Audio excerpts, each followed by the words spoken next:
Good afternoon. Uh, in our previous class, we talked about angular momentum, right? That is the counterpart for linear momentum for rotational motion, right? So just like how linear momentum was defined to be m times v, angular momentum becomes I times omega. I is your rotational inertia and omega is your angular velocity. And we also talked about if there's no external torque acting on the system, then your system's angular momentum will be remain constant. It will not change. So in this previous question, we discussed if the system of the block and the disk, before you hit it, before you throw the block onto the disk has L. The block has 0 angular momentum. So overall, they had L. And after it landed on it, they still together have the same L because there's no external torque acting on it. The second question we didn't get to is what if you throw the block at a sort of a different angle in this direction? Now, before you, so this disk block system, right? You can talk about before and after. So before and after, they're still going to have the same total angular momentum. Before you hit it, L is going to be initial is L of the disk plus L of the block, right? And after the disk and block are together, they're rotating together with the L times L at final. We know these are equal. Now the question is it going to be, how is it compared to L? How is it going to compare to the angular momentum of the disk before you hit it? Is it bigger, equal, or smaller? Okay. So you can see this angular momentum of the system has two parts. L is the part from the disk. Previously, the block carries no angular momentum, but what about now? If you hit it through it this way, right? You can look at it in there are different ways to look at this. This L, okay, L is I omega. So what is the direction of the angular momentum of the disk? We do a right-hand rule. It's rotating counterclockwise. So angular momentum is pointing in which way? Is up the page, right? That is the direction of your angular velocity and also the direction of your L. And the disk is hitting in this way. That's the momentum, mv, that's the P of the disk. Okay, so you can do R cross P, okay? For point particles, we said their definition for angular momentum is R cross P. So you can do R cross P. I can extend my arrow for the R to be a little bit here. So R is here, P is here. You do this cross product, you can see it points into the page, right? So the angular momentum of the block is into the page, which is in the opposite direction. So if this is up the page, this one is into the page. Okay. Another way to look at this is in which way do you think the rotation the disk will cause? If throw it sort of down to the bottom left corner, it's going to make your disk to rotate clockwise, right? You think about this kind of direction, it's going to make your disk try to rotate it clockwise, and that is corresponding to a negative L. Angular momentum. So you can do R cross P, or you can see which way is going to make it rotate. So either way, you get that the total angular momentum of the disk and block combined is now going to be this one plus some other quantity of the block. It's going to be less than L, right? Because the block is now carrying angular momentum that's in the opposite direction. So that overall the system will have an angular momentum that is smaller than L, okay? So C is the correct answer.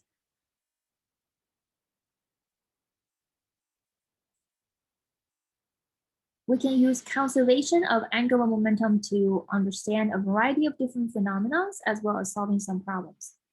So previously, conservation of momentum is simply P final equals P initial. And here we have L final equals L initial, right? If you write it out, spell it out, it's I omega final is equal to I initial and omega initial. Just like how we have mass times velocity final equals mass times velocity initial previously. So we're going to use this to solve a variety of problems. And most of the problem we do apply to the case where your external torque is indeed 0. So your final angular momentum is always equal to the initial. It's all the problems we're going to solve in this particular topic have that condition met. Right? All right, so the next question, a phenomenon, one of the phenomena we're going to look at has to do with a demo that I wanted to show you here.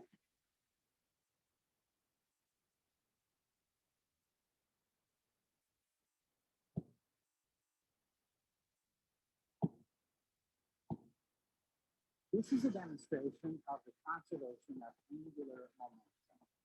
A couple of, looks like 5-pound dumbbells in my hands. I've got a platform that spins freely on its axis. I'm going to stand on this platform and then have my able assistant, David, come over and give me a spin.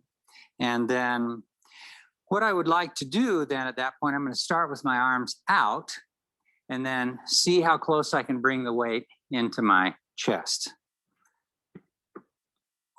Okay.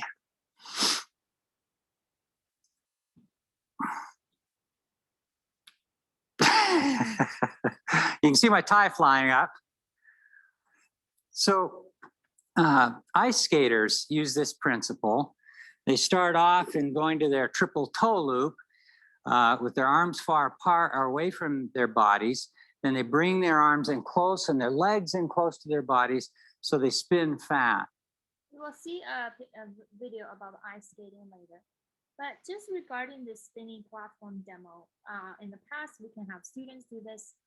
We call it a spinning student demo, where the student holds these weights on 2 hands and they can either extend their arms or bring their arms in to the body. So can anybody explain what we just saw? When the person bring his weights closer to his body, bring them in, bring his arms in, he spins faster. So how can we explain this? Using the hinted, you can use conservation of angular momentum, okay? Conservation of angular momentum states that L initial of the system equals L final, and there's no external torque. I initial omega initial is equal to I final omega final. Can anybody explain this phenomenon we just saw using conservation of angular momentum?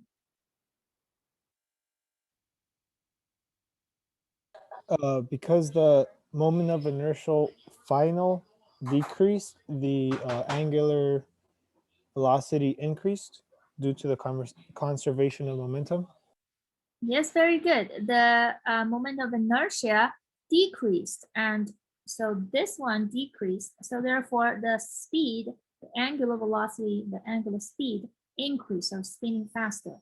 So why do the final inertia decrease?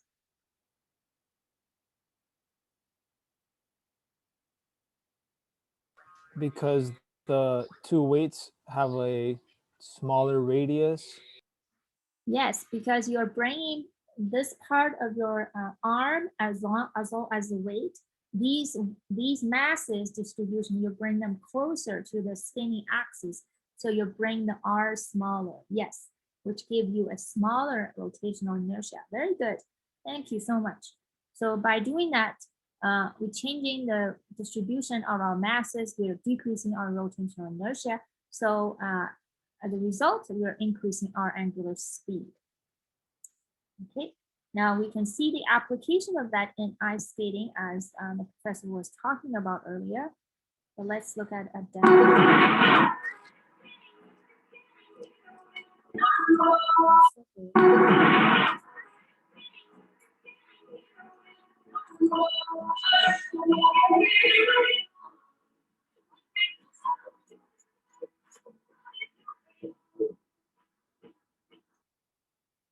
Okay, so you can see you can bring your arms or your legs in, give you a faster spin, and you can extend them out and slow yourself down. So that is the physics behind figure skating.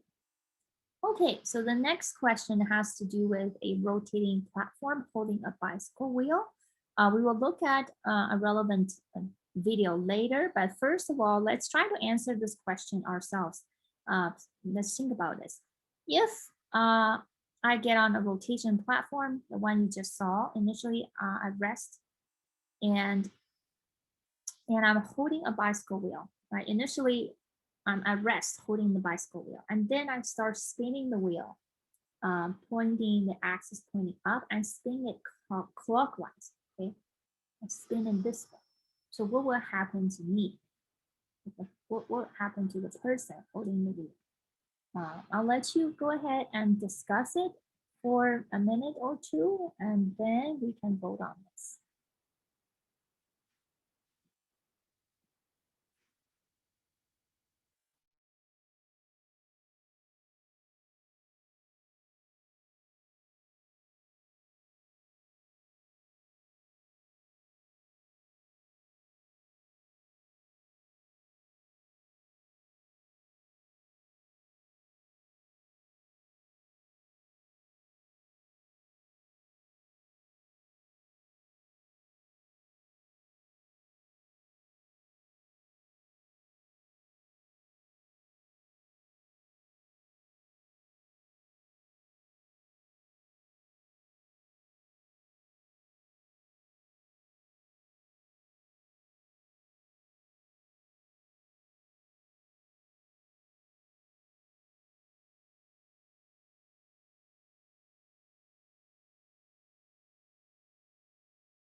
All right, so 10 more seconds if you haven't voted already. 10 more seconds.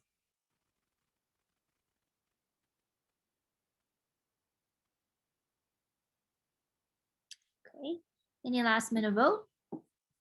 All right, let me close this and we can look at this quick together. All right, so originally you are holding a bicycle wheel and standing on the platform. Both you and the bicycle wheel is at rest. So what system do you think I should choose to look at? What is my system? I think I should include me, right? The person. And should I include the wheel as well?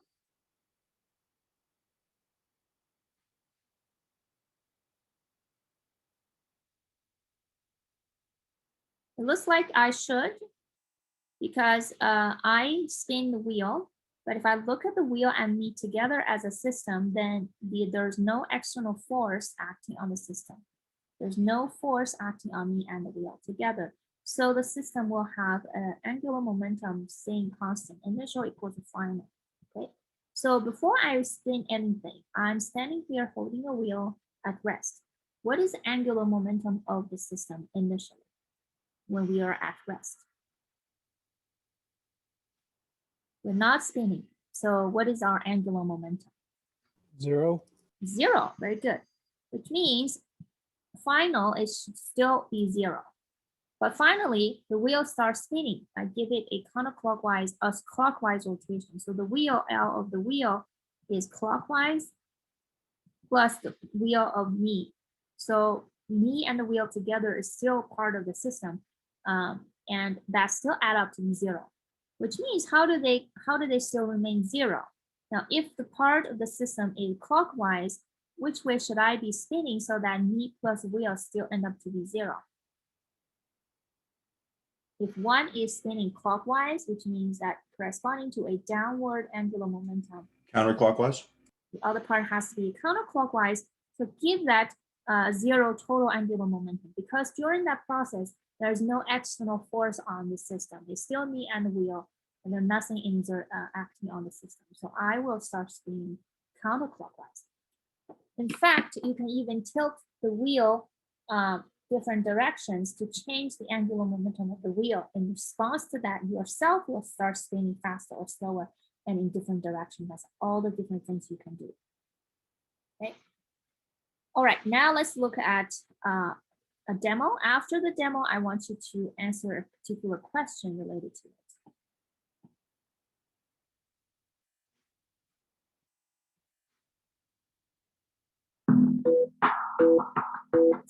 When I hold the spinning wheel, nothing crazy happens. When I flip it, I spin. Move back, and I stop. Flip it, I spin. So the question is, why am I spinning? Okay, so that's all we are going to see. The difference with this demo, as opposed to the previous question, is this person is already holding a spinning wheel. It's not like he gave the wheel a spin himself. So the difference is the beginning. When I hold the spinning wheel, nothing crazy. He's already holding a spinning wheel. So what would have happened is someone else have already spin the wheel and passed on to him. Okay, it cannot possibly be him spinning the wheel himself, because if he did that, he would have been rotating already, just like we discussed. But he was standing still and someone passed him a spinning wheel that's already been spinning, and he going to flip it. So the question is, he starts spinning once he flipped the wheel upside down, and why is that? Okay, so let's look at, let's look at this question. It's on a spinning stool, but the same idea. You're holding a spinning wheel. The wheel has angular momentum L of the wheel, LW, and the person flip it upside down, inverts it. So after the flip, what is the angular momentum of the person? Okay, so I'm gonna, and in this case, the person and the platform are one thing. The person and the stool, person and the platform. Person and the platform and the wheel all together is a system you should consider. So we know the person and will start spinning after he flips the wheel. The question is, how much angular momentum will the person pick up after the wheel is inverted? So I'm going to let you go ahead and discuss this. After we come back, we can have a discussion together.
Okay, let's go for another 10 seconds if you haven't voted already.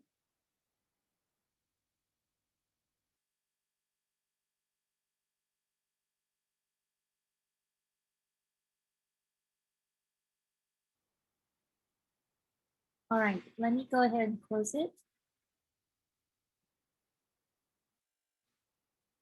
Right, it looks like the majority of the answer is for LW. The person and the stool will have the same amount of angular momentum as the wheel. So how do we begin to answer this question? We said we are doing conservation of angular momentum, right? So your system would be the person platform together combined with the wheel. So what is the initial angular momentum of the entire system? The system has two parts, the wheel and the person. Initially, the wheel is already spinning. So the wheel has LW in it, right? And initially, is the person spinning? The person is standing still at rest. So the person and stool together has 0 angular momentum to begin with. The wheel has LW. So the total angular momentum of the system is simply the angular momentum of the wheel. And that's the initial. Final means that after the person inverted the wheel. Again, afterwards, again, the system has two parts, the wheel part and the person part. And they have to add up to be what they were, which is LW. So what is the wheel's angular momentum after you flip it? Negative LW.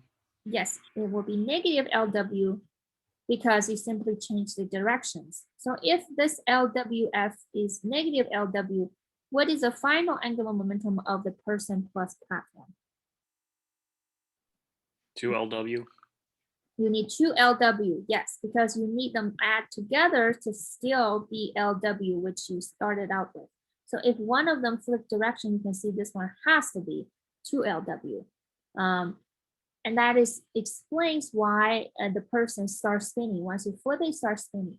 Once you flip it back, once you change this back to LW, you can see this one has to be 0 because they all need to add up to be LW. The total sum should remain the same. If you change one, the other will change, right? So you can see that you can even change your angular momentum of the wheel to be something other than LW and negative LW because you can always flip your rotational axis to be a little bit inward, outward to change the component of the rotational angular momentum, and then you get different velocity for yourself. Okay, so if you flip it back, LW, you go back to where you were, you're going to stop. You're still going to be having 0 angular velocity. Okay, so the answer for this question is 2 LW. Okay, be very careful, not LW, because after the flip, the wheel becomes negative LW and they have to add up to be the positive LW. So the other one has to be 2 LW. Okay. The correct answer is C.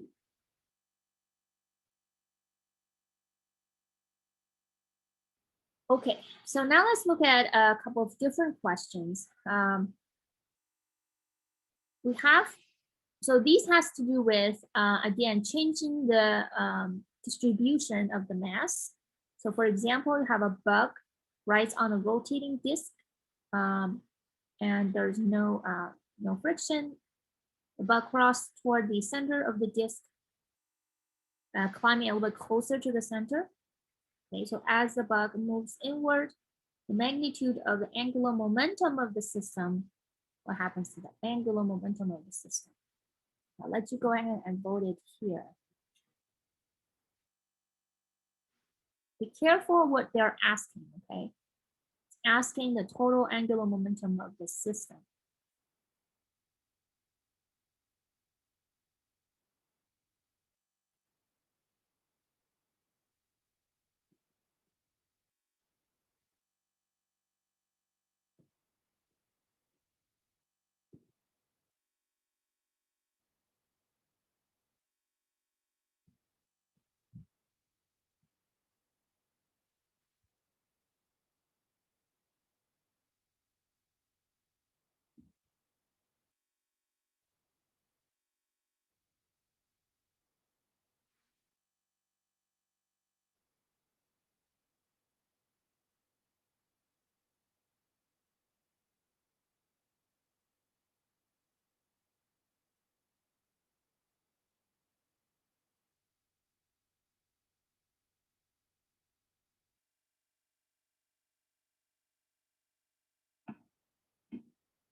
Okay, 10 more seconds.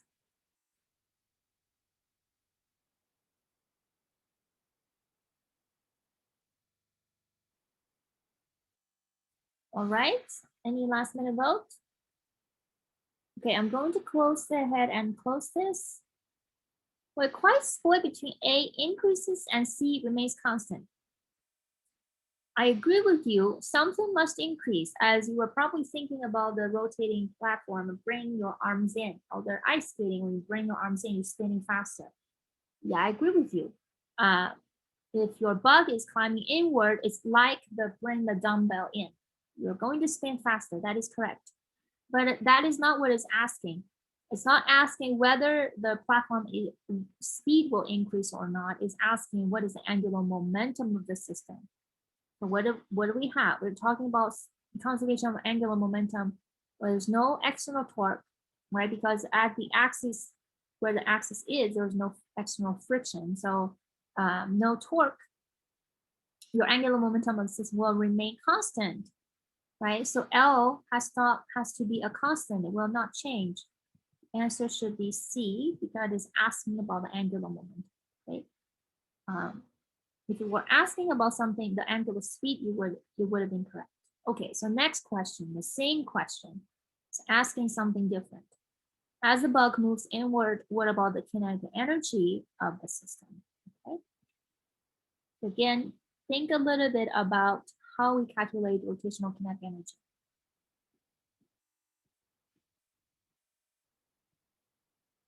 Okay.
Okay, all right, 10 more seconds.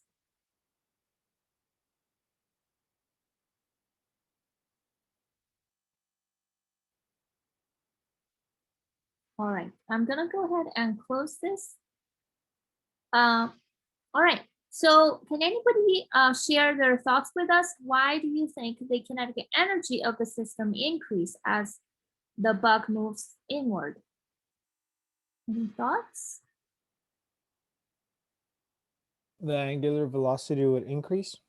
The angular velocity increase. Seems we all agree on that. That comes from I omega initial equals I omega final. This decrease, so this increase. I agree with you. However, if I look at this expression, omega indeed increase, but isn't the angular and rotational inertia decrease as the bug moves closer? So there are two variables here at play, one decrease and one increase. So them together, how do we figure out together they're increasing or decreasing? What do we do?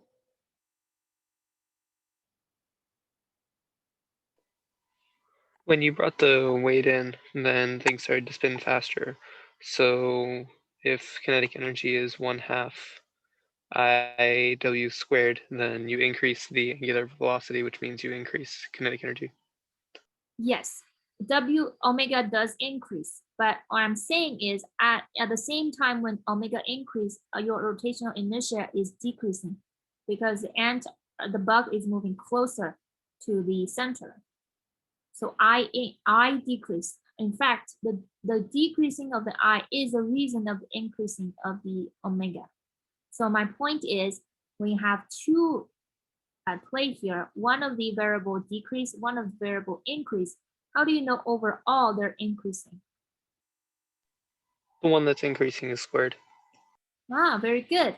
Very good. So we rewrite this a little bit by I omega times omega. Omega squared is I omega times omega. I omega is angular momentum, the L. L remain constant. That one we already know, okay? So it really just 1/2 times something doesn't change and something that is changing. You have an extra omega. And so overall, the kinetic energy is still increasing. So that is, you have to do that little bit derivation to show. Okay, so kinetic energy increasing. So my question is, if there's no external torque applied on the system, you did not spin it faster, where does this energy come from? It has to come from somewhere, right? Where does the increasing of the kinetic energy of the platform coming from? Can be accounted by what?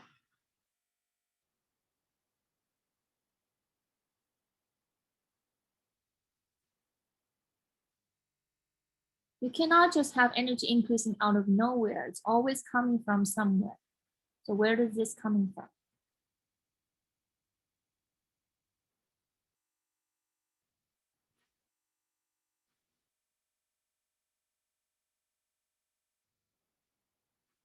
Someone said velocity of center of mass. I'm not quite sure what you mean by that. It's so I'm asking, there you have a kinetic energy, rotational kinetic energy. Now this energy increased, so there must be some external work done to it, right? Or some part of the other energy of the system is transformed into kinetic energy. Yeah, does it have to do with the bug moving in toward the center? What do you guys think? Is this energy coming from the bug?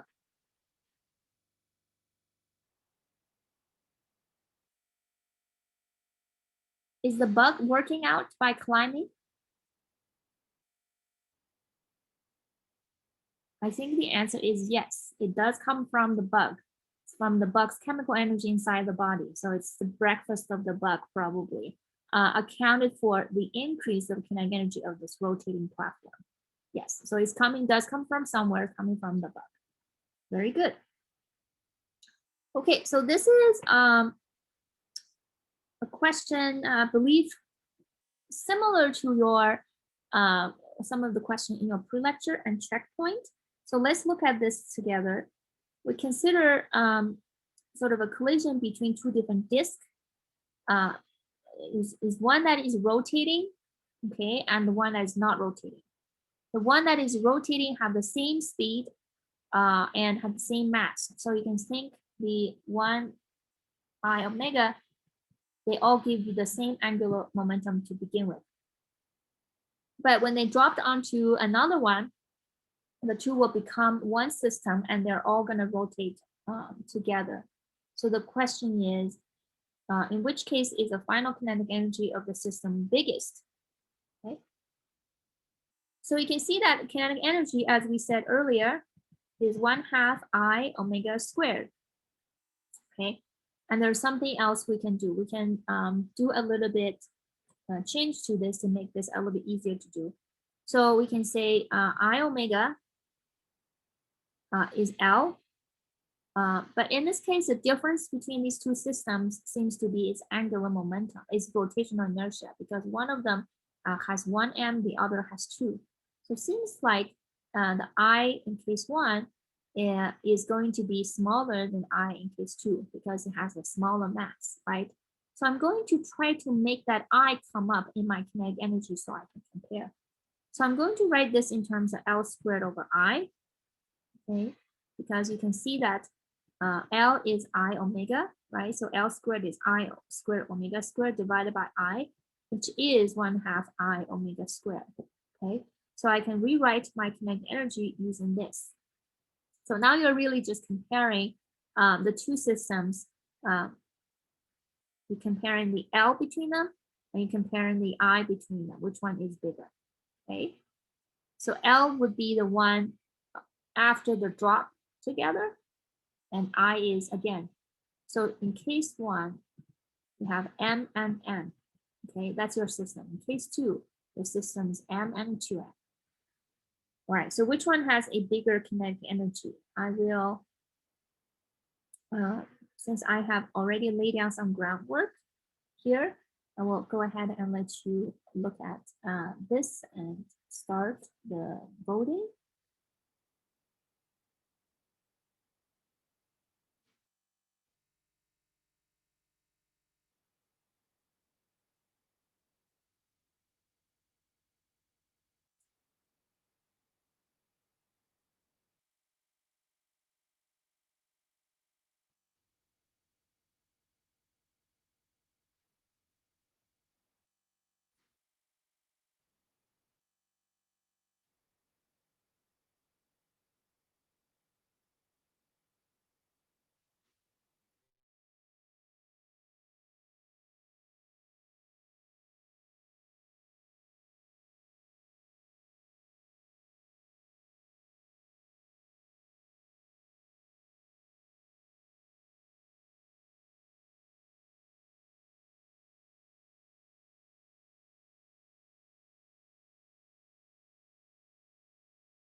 All right, 10 more seconds from now on, 10 more seconds.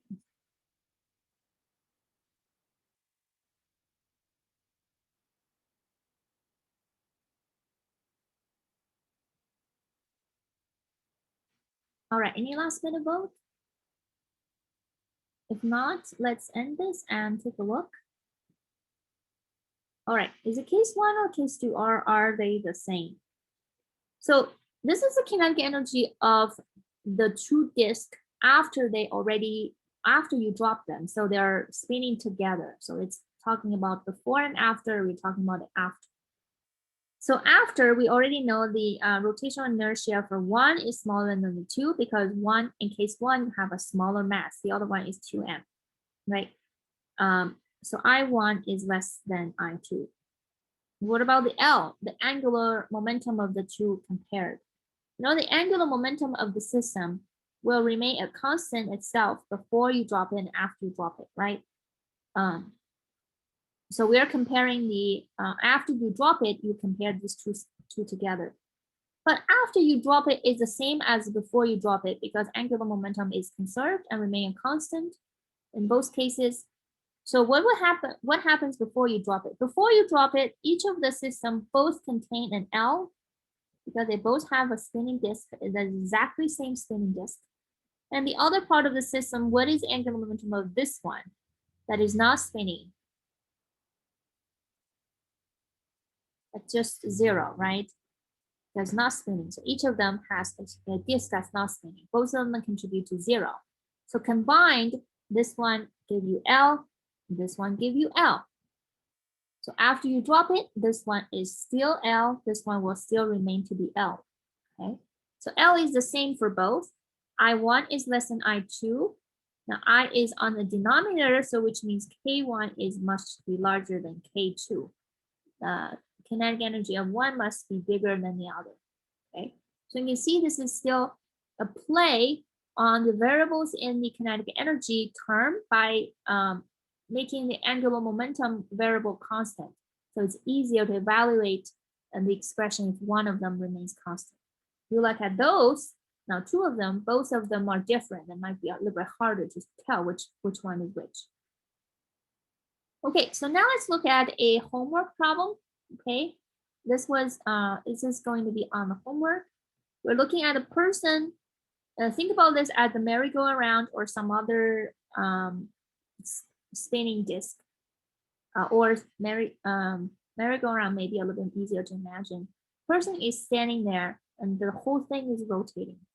And the person will walk 2/3 of the way into the center. So like the bug, the climbing inward, the person is walking inward. So they must have changed the angular velocity of the system of the disk. this as a result will start spinning differently. So we need to find what that velocity is. Before we go ahead and solve this problem, do you have a prediction? Do you think the person after walking in, do you think it will spin faster or slower? The disc will spin faster. Yeah, it will spin faster. Very good. The same result reason as before, you're decreasing your rotational inertia, so you're increasing your angular velocity. So let's find out how much faster after you walking in. Let's do this together. So we have L of the entire system initial is equal to I initial omega initial. And now your system is the disk plus the person. So which means when we calculate the I, we need to do the disk and the person and combine together. The disk is a rigid body, right? The person, we can view the person as a point particle. So they have to be calculated differently. The disk plus the person times omega initial. So the disk, the 1/2 mv mr squared, mass of the disk, radius of the disk squared. The person is a point particle, which means it's going to be just the mass times radius squared, okay? I'm going to call both of them radius because the person originally is at a distance r radius away from the center. So we're talking about the same radius here. So I'm just going to use the same r for both. And omega I. That's initial. Final. The person has changed where it's standing. Again, it's the disk plus the person. The person has changed, so I'm going to put a prime on it. The disk has not changed. The disk is still going to be 1/2 mr squared. But the person is now here, is at a different distance away from the center. It's 2/3 of the way. So now is at 1/3 r away from the center at a smaller radius away. Okay, so the person now becomes a person and p 1/3 radius away. So I'm going to change this to 1/3 times omega phi. Okay, and the whole system should remain, angular momentum should remain constant. All right, which means L final equals L initial. You can plug in these numbers. You can plug in these quantities.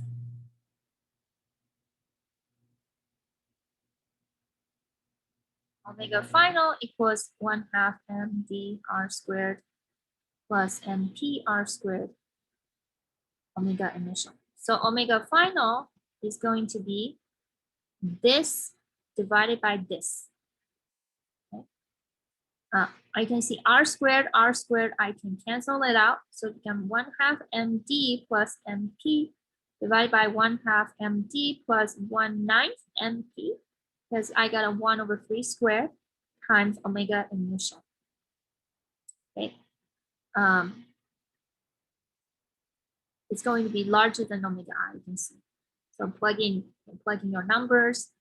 The person's mass is given, right? The person, the disk, and the radius is all given. So you can plug in those numbers.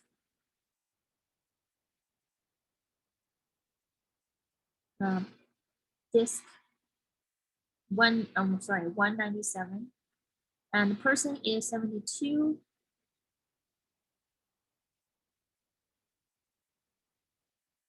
Times, it was originally 1.4 radians per second. So you, after calculation, you got 2.2 radians per second.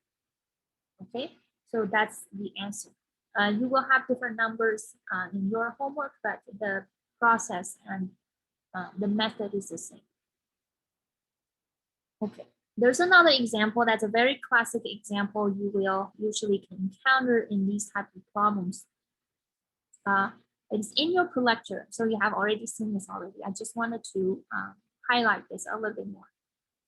So this is called a playground example. This is a merry-go-round on this disc that is already spinning. wait, no, the disk was originally actually at rest, but it could be a slightly different version of the problem where the disk is already spinning and you jump on it. In this case, it was originally at rest, and the person or the kid jumps on it, okay, with a velocity v. After the person jumps on it, the person and the disk together will start spinning. And the question is, how fast is going to spin? All right, so the same idea as before is you're treating the person and the disk together as your system, and the system's angular velocity, angular momentum will remain a constant. But the difference is the person was not already on the disk, right? The person, it was running toward the disk with a velocity. So you can see that instead of treating the person as a point particle doing mr squared times omega for the L for the person, you have to treat the person as a point particle where we use the other formula, R cross P. Okay? So to get the angular momentum of the person, you need to do R cross P. Okay, P is in this direction. It's mass of the person times velocity of the person. R is from the center of the rotation to where the person is. The person is here. So this is R. Okay.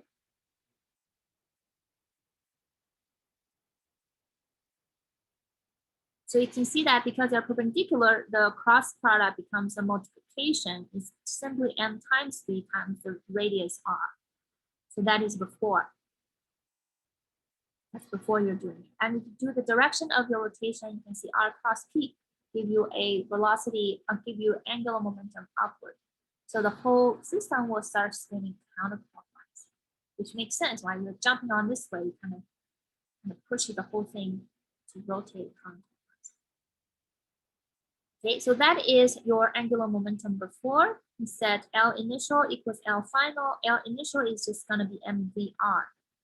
That's from the person because the disk is at rest. The disk contributes 0. The final is the person and the disk all together with some other angular speed.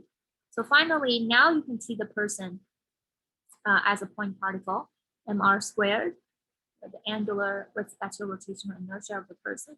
And this is from the disk. So they're together with a different angular velocity, and you can calculate the angular velocity for the system. Okay, so this is something you have already done. So hopefully after these examples, you're well equipped to answer the question regarding angular velocities. Something moves away from the center or toward the center, or something jumps on something, something landing on something. That's all the similar idea. That you choose your system, you find out what your initial angular momentum is, and you make that equal to your final angular momentum. All right, so we're going to begin a new topic for static equilibrium. Before I move on, just want to pause for a second here and ask, do we have any questions regarding using conservation of angular momentum to solve problems? In this previous example or other examples we did earlier, are there any questions?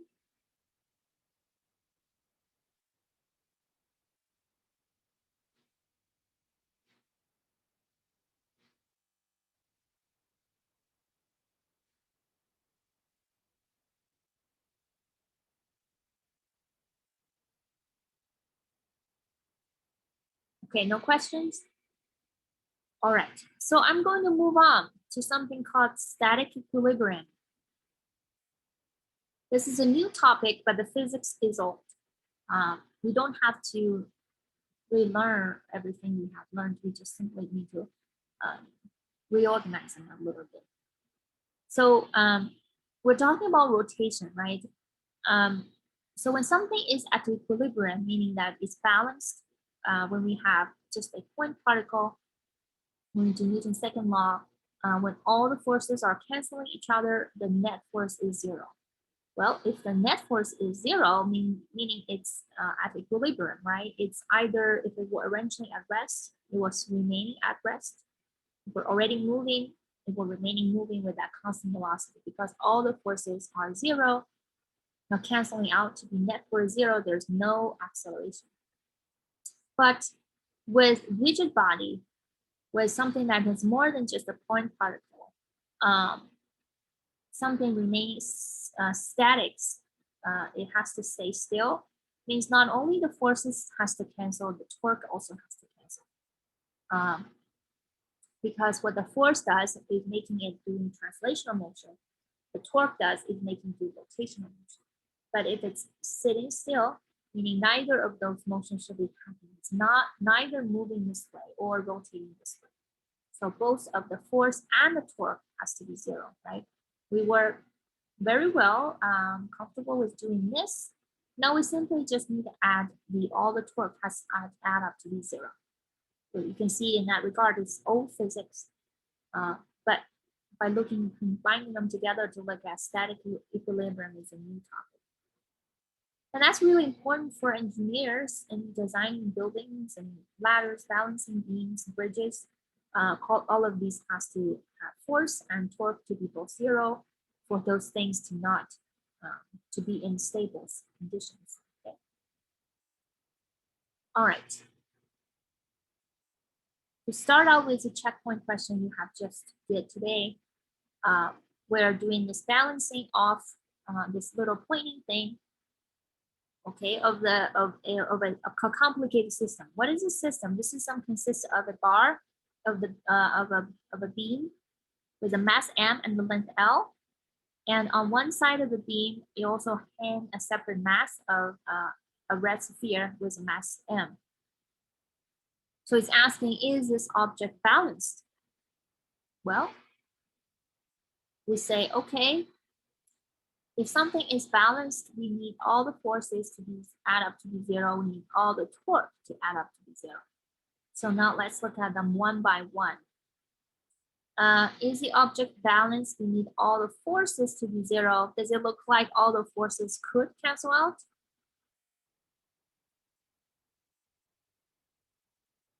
Yeah. Yeah, so what are the forces we have? Here we have a gravity of the ball, which is mg. Do we have another gravity? Of the Gravity of the Planck. Yeah, of the Planck. The Planck has a gravity mg. So you have 2 mg pointing down. Do we have a force that can balance that?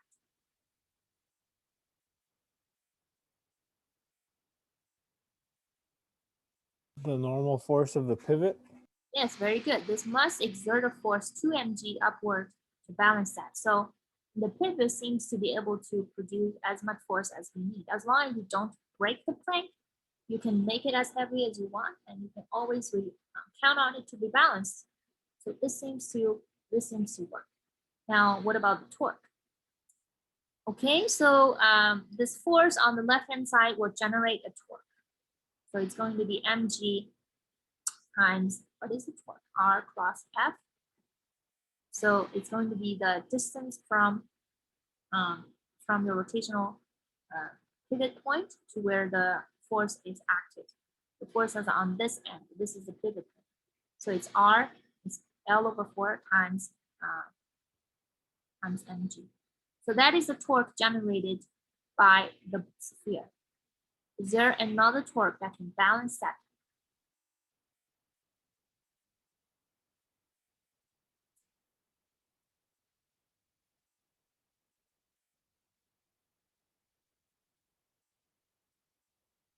So with just the ball itself, it's going to make the whole thing tipping this way, right? Try to make it rotate counterclockwise with the ball. Is there another force that tries to make it go the other way and balancing it out? The torque from the Planck's gravity. Yes, from the other mg. Okay, and where is this torque? Where is this force acted? Where is the location? Where should I draw this mg? Should I draw it here? Here? Center of mass. Center of the mass of the Planck. Very good. You look at this Planck, the center of the mass is right in the middle. Here, that's in the middle. That's the center of the mass. This is where the other mg is. And look at the distance away from the pivot point. It's also what? L over 4, right? Also L over 4, because this half is L over 2. This is L over 4, then this other half is L over 4. So it's the same amount of torque, and also it's going the other way. It's going to balance out the entire beam. So yes, it can be balanced. This condition is also met. So both conditions are met. This situation will remain in static equilibrium. This is another question you have done. So here you have a beam. We are trying to hold it with the string. There are two different beams, one with length L, the other with L over 2, different distance. You're using a string to hold it. We're comparing the tension in the wire in the string. The thing is, we do know the angle between them is the same. They will have the same angle. And now we want to compare the tension. So before we do this question, let's look at a similar problem. And then once we solve this one, we can go back and refer to other. So the torque equation and the balancing of the forces and the balancing of, okay. Sometimes right off the bat, we don't really know which equation we should use to, that is easier to solve the problem at hand. But we can always start by listing these two equations one by one. Eventually, we will be able to find the one that is relevant to the problem we want to solve. But during this process, you'll find a pretty good, eventually get a good intuition knowing that, oh, for this one, I should start with the torque equation right away, or this one I should start with the force equation. So for this one, you can see the exact same setup. We have a bar we are trying to hold, and we use a wire to do the tension in it. Which of the equation correctly express the fact the total torque about the hinge is 0? So we are starting writing the torque equation. When we're talking about torque, it's always relative to a pivot point. So you can change your pivot point to be whichever pivot point you want, but we usually choose the one that's more convenient to calculate. Here we're putting it at the hinge. That is not the only possible way, but we put it at the hinge because, which means we don't have to think about the force from the hinge, okay? Which means the force from the hinge, we don't have to think about the torque from the hinge. It's going to be 0 because if you pivot around itself, the R is 0. R is from the rotational point to where the force is applied. Now, the force applied at the hinge. So whatever the force is, you're not going to have to calculate this particular torque. You need to calculate the torque due to other forces. And other forces in this case are the gravity and the tension. Okay, so that is why. Right, so I'm gonna let you go ahead and try to work out this problem, and then we can answer the previous one. So let's discuss this for maybe a minute or two, and then we can work it out together.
All right, we are going to go for 10 more seconds and we can solve this together.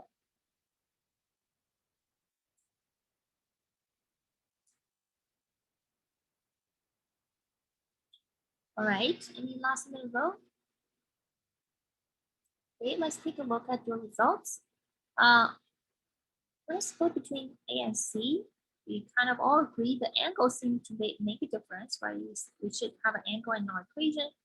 Not so sure about B, so but then not so sure where the angle should come in with the T or the M. Okay, so I want to show you how we're going to set up the torque equation. Torque is a vector, right? So like when we set up the force equation, I think the easier way is to set up a positive direction of which way you think is a positive, and then only worry about the magnitude of the torque for that force. If it's a negative, if you so let's say if we are convention, if it's a rotation is counterclockwise, then that torque is going to be positive. So let's look at T and then the mg, okay? So this is a hinge. So that force by itself is going to cause the beam, balancing beam, to rotate counterclockwise. Is that right? I'm going to say the torque associated with tension, I'm going to say that's a positive. Okay, now let's worry about the magnitude. So torque is, the total torque is 0, which means the torque from the tension plus the torque from the gravity is going to be 0. So we're going to expand this. This one is positive. Okay, and what is the magnitude? It's R cross F. So R cross F becomes the magnitude of R, in this case is L, F is T, and then the angle between them. We need to look at the angle between R and F. So since we have already taken care of the sign of the torque to be positive, we're always going to look at the R cross F reduced to R level arm times F, the R perpendicular component times F. That is the distance from your axis, rotational axis, to where your force is. So this is tension, and the R perpendicular is going to be this guy. That is the level arm that counts. Okay, so that if you do this way, you don't have to worry about the angle between these two. If you do that angle, you have to look at, okay, and then this is my R from here to here. That is my R, and this is my T, right? So if this is your R, this is your R, this is your T, what is the angle between them? You need to look at that angle. So what the easier way is to look at the perpendicular R instead, and don't worry about the angle. The angle will be taken care of by being a component in the R perpendicular. So look at this. This is L sine theta. So this becomes L sine theta times T, and it is positive. Okay, so that is the torque produced by tension.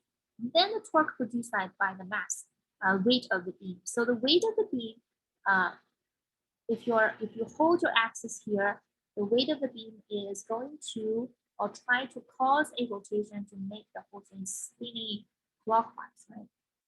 Imagine this like that, spinning going down, so it's a clockwise rotation, and that's negative.